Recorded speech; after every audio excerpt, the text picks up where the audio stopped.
Durand line, जिसे जमीन पर खींची गई रेखा नहीं बारूद की रेखा कहते हैं, डूरंड लाइन सुलग उठी है और पाकिस्तान और अफगानिस्तान की सेनाएं आमने सामने आ चुकी हैं। इसकी शुरुआत की थी पाकिस्तान ने। 9 अक्टूबर के तड़के पाकिस्तान ने अफगानिस्तान की जमीन पर एयर स्ट्राइक कर दी और ये उसी एयर स्ट्राइक के दौरान उठने वाले धुएं और होने वाले धमाके की तस्वीर है। पक्तिका, खोस्त, जलालाबाद और काबुल में पाकिस्तान एयर स्ट्राइक की। पाकिस्तान एयर स्ट्राइक इसलिए की क्योंकि पाकिस्तान को कहीं से इनपुट मिला था कि तहरीके तालिबान टीटीपी, तहरीके तालिबान पाकिस्तान, उसका जो सरगना है नूर वली मसूद, वो छिपा है। उसको टारगेट करते हुए पाकिस्तान की एयरफोर्स ने एयर स्ट्राइक की। अब पाकिस्तान ने पहला कदम तो ले लिया, लेकिन अफगानिस्तान को ग्रेवयार्ड ऑफ एम्पायर्स कहते हैं। दुनिया की कोई भी शक्ति वहां शासन नहीं कर सकी है उसे जीतकर। शासन किया भी है तो संधि से किया है। अफगानियों को जीतकर, अफगानियों को हराकर कोई वहां राज नहीं कर पाया है। इसीलिए अफगानिस्तान को ग्रेवयार्ड ऑफ एम्पायर्स कहते हैं कि जहां हुकूमत भी अपनी कब्र खोद लेती है वहां अटैक करके। तो अफगानिस्तान ने पाकिस्तान का करारा जवाब दिया। पाकिस्तान की सरहद में घुसकर पाकिस्तान के सैनिकों को मारा। कितने सैनिकों को मारा और हकीकत बताऊं, इस वक्त भी ऑपरेशन ऑन है अफगानिस्तान का। तो चलिए इस खबर को देखते हैं और देखिए इंडियन मीडिया क्या छाप रहा है उसको छोड़ दीजिए। अब हम बात करते हैं कि पाकिस्तान और अफगानिस्तान के बीच जो बॉर्डर क्लैश है, सीरियस बॉर्डर क्लैश, इस पर फॉरेन मीडिया क्या कहता है या वो मीडिया क्या कहता है जो पाकिस्तान और अफगानिस्तान दोनों की रिपोर्टिंग करता है। चलिए इंटरनेशनल मीडिया, ये Al Jazeera, Afghanistan officials claim their forces killed 58 Pakistani soldiers in overnight border operation. एक रात में 58 पाकिस्तानी सैनिकों को मौत के घाट उतार दिया इस्लामिक एमिरेट ऑफ अफगानिस्तान के सैनिकों ने, यानी अफगानिस्तान के सोल्जर्स ने। अब figure Pakistan put at 23। Pakistan के हवाले से जो आंकड़े आए वो कहते हैं भाई हमारे 23 सैनिक ही मारे गए। अब सोचिए, पाकिस्तान जैसा मक्कार फरेबी 23 मान रहा है, यानी मेरा मानना है पाकिस्तान में मरते 10 हैं, वो बताता है 1 है। 23 के हिसाब से आप जोड़ सकते हैं। Pakistan says it's security forces captured 19 Afghan border post. 19 Afghani post को पाकिस्तान ने कैप्चर कर लिया है, यह पाकिस्तान का दावा है। Claiming that more than 200 Taliban and affiliated fighters were killed. अब तालिबान, टीटीपी भी है, तालिबान वहां शासन भी चल रहा है, वो तालिबान अलग है, टीटीपी अलग है। पाकिस्तान का आरोप है कि जो टीटीपी है, तहरीके तालिबान पाकिस्तान, उसको इस्लामिक एमिरेट ऑफ अफगानिस्तान में शरण मिलती है और अफगानिस्तान की जमीन का इस्तेमाल पाकिस्तान के खिलाफ आतंक फैलाने में किया जाता है। यह पाकिस्तान का आरोप है सीधा सीधा अफगानिस्तान में, और इसीलिए 9 अक्टूबर को पाकिस्तान की एयरफोर्स ने एयर स्ट्राइक की 4 जगहों पर। अगले रिपोर्ट, अब अभी तक मैंने आपको अल जजीरा की रिपोर्ट दिखाई जिसमें अफगानिस्तान की सरकार ने कहा कि हमने 58 पाकिस्तानी सैनिकों को मार दिया है। अब मैं आपको बीबीसी की रिपोर्ट दिखाता हूं। Afghan Taliban says Pakistani troops killed in retaliatory border attacks. Pakistani सैनिकों को जवाबी हमले में ढेर कर दिया गया। यह है अगली रिपोर्ट टोलो न्यूज की। अफगानिस्तान से, अफगानिस्तान की सरकार, अफगानिस्तान की सेना, अफगानिस्तान से जुड़े मामलों पर टोलो न्यूज बड़ी क्रेडिबल है। टोलो न्यूज ने अफगानिस्तानी सरकार की प्रवक्ता, उनके हवाले से कहा है कि 58 पाकिस्तानी सोल्जर मार डाले गए। 58 और सोशल मीडिया पे 58 पाकिस्तानी सोल्जर ट्रेंड भी कर रहा था। मतलब जो आसिम मुनीर, जो पाकिस्तान की फरेबी सरकार ये कहती है कि हमने ऑपरेशन सिंदूर में भारत को सबक सिखाया, वो अफगानिस्तान के लड़ाकों के आगे ही पिट रहे हैं और उनके सैनिक अपनी जान गंवा रहे हैं। तो यहीं एक्सपोज हो जाता है पाकिस्तान का झूठ। पाकिस्तान की सेना का झूठ, पाकिस्तान की सरकार का झूठ। अब देखिए एक ऐसी रिपोर्ट, यह भी बीबीसी अल जजीरा की रिपोर्ट है। ये एक चगई डिस्ट्रिक्ट है पाकिस्तान के बलूचिस्तान में, और चगई पाकिस्तान के न्यूक्लियर प्रोग्राम से जुड़ा भी रहा है। यहां न्यूक्लियर ब्लास्ट भी हुआ है बलूचिस्तान का, और शायद ये सबसे बड़ा जिला है पाकिस्तान का। तो ये सबसे बड़ा सूबा है और ये सबसे बड़ा जिला है चगई। अब यहां के एक आदमी ने कहा है, अल जजीरा की रिपोर्ट है, अल जजीरा से कहा है कि तालिबानी लड़ाके पाकिस्तान की जमीन में घुस आए और वहां के चेक पॉइंट को, ये देखिए, Taliban fighters approached a check point in the area overnight in an attempt to enter Pakistan. Taliban लड़ाकों का पूरा फोकस है पाकिस्तान में घुसने का, पाकिस्तान की पोस्ट पर कब्जा करने का और पाकिस्तानी सैनिकों को सबक सिखाने का।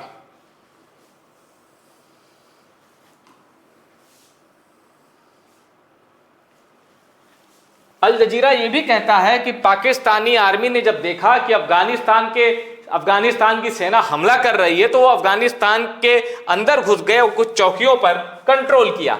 यह है अल जजीरा की रिपोर्ट। अब आपको बताते हैं कि आखिर वो कौन सी लाइन है जिसकी वजह से यह पूरा विवाद है। इस पूरे विवाद की जड़ दरअसल टीटीपी नहीं है, इस पूरे विवाद की जड़ है डूरंड लाइन। अब वो डूरंड लाइन क्या है? ये जो लाइन है, ये रेड वाली,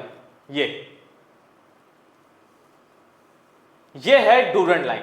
अब ये क्या है डूरंड लाइन, कब खींची गई, किसने खींची, किसको अलग करती है, ये आपको मैं अभी बताने जा रहा हूं। पर मोटे तौर पर यह मान लीजिए कि डूरंड लाइन को पाकिस्तान तो मानता है, पर अफगानिस्तान की सरकार इसे नहीं मानती। अफगानिस्तान कहता है ये एक हाइपोथेटिकल लाइन है भाई, हम इसे नहीं मानते, जबकि पाकिस्तान कहता है कि एक संधि हुई थी, डूरंड लाइन खींची गई थी, इसको मानना पड़ेगा। पूरा विवाद इसको लेकर ही है।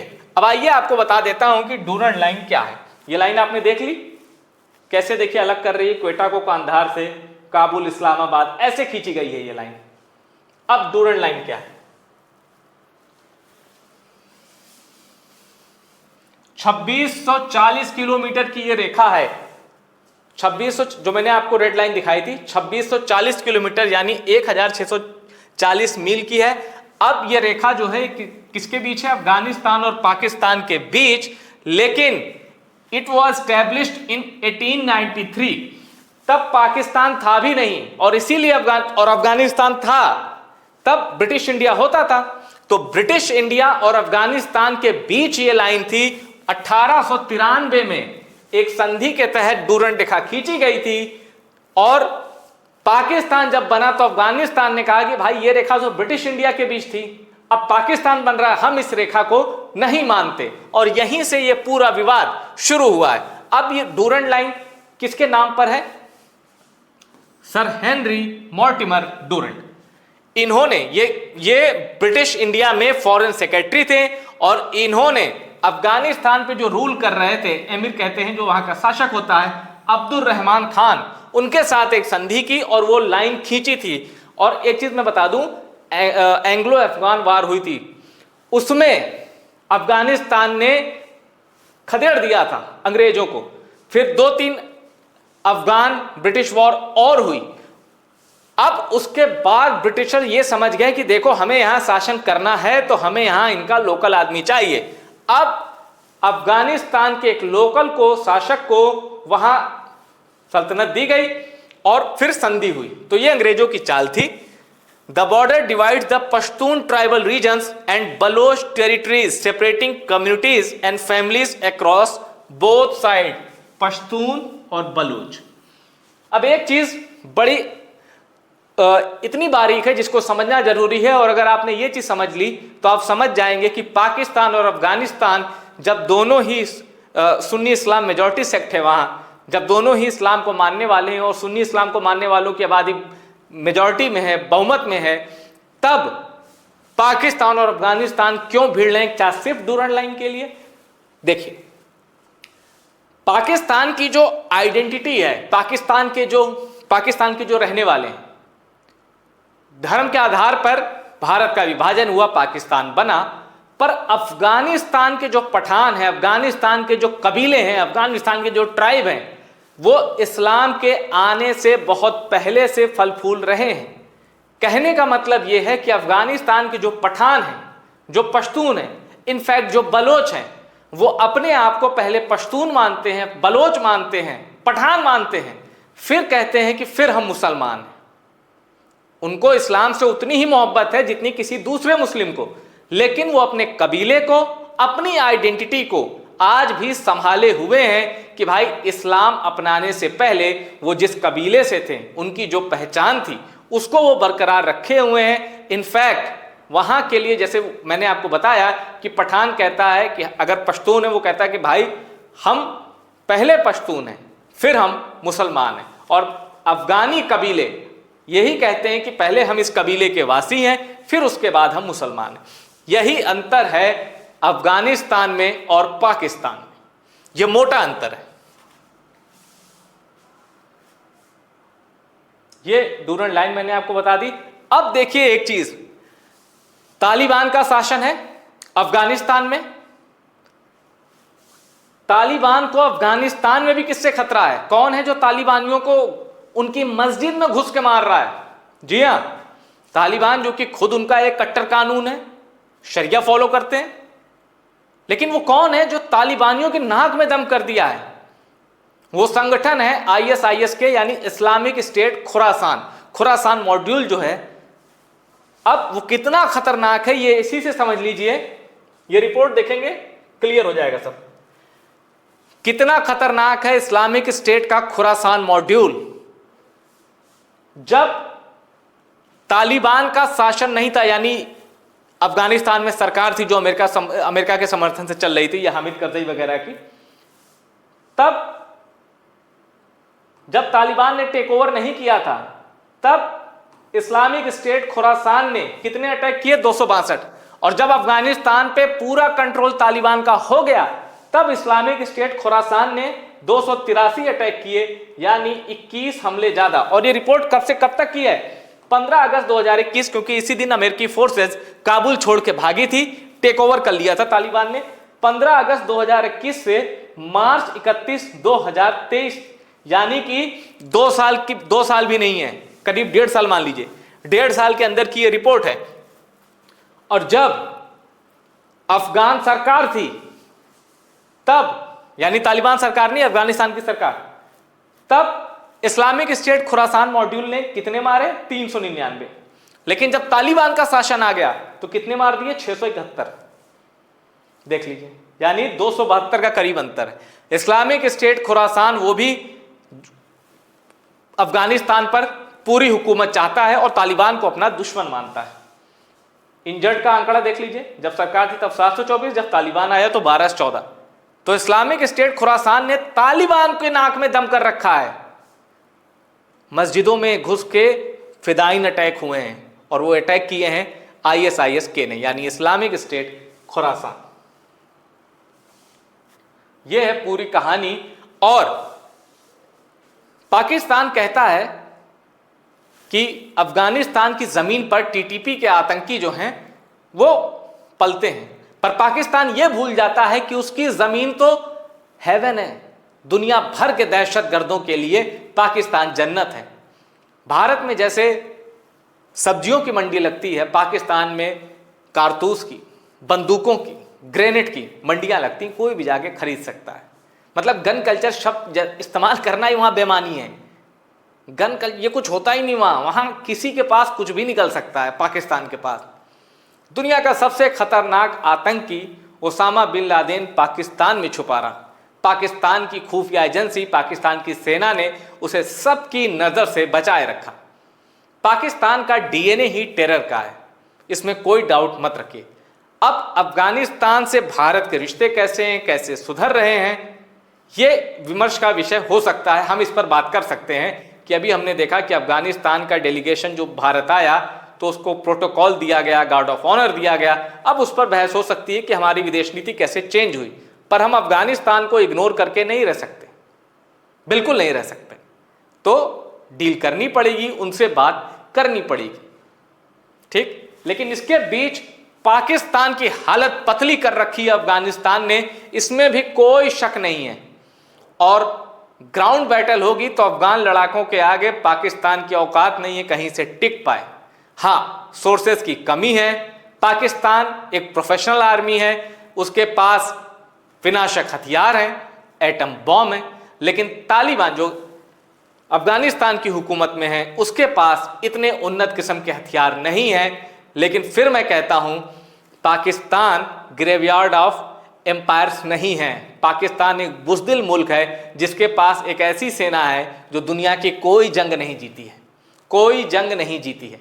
पाकिस्तान ने अपने ही देश में F-16 का इस्तेमाल किया है, बच्चों को मारा है, महिलाओं को मारा है, लेकिन आज तक वो कोई जंग नहीं जीत पाए। इसीलिए टीटीपी उनकी नाक में दम कर रखे है। टीटीपी के पास ना तो हेलीकॉप्टर है, अटैक हेलीकॉप्टर, ना फाइटर जेट है, लेकिन पाकिस्तान की सेना के छक्के छुड़ाए हुए बलोच रेबल आर्मी, उसने पाकिस्तान की सेना में नाक में दम कर रखा है। तो पाकिस्तान की सेना वर्दी तो पहनती है लेकिन मरने के लिए, और पाकिस्तान की सेना जब मरती है, पाकिस्तान की आर्मी जब पाकिस्तान में जब आतंकी मरते हैं तो उनके जनाजे उठाती है पाकिस्तान की सेना। ये पाकिस्तानी सेना की औकात है जो आप सबने देखा है, लाइव टेलीकास्ट इसका हुआ है। एक सबूत सामने आए कि कैसे ऑपरेशन सिंदूर में जो दहशतगर्द मारे गए थे उनके ताबूत पाकिस्तानी सेना के अफसर उठा रहे थे। अब पाकिस्तानी सेना की हैसियत बताने में और किसी मिसाल की जरूरत नहीं है।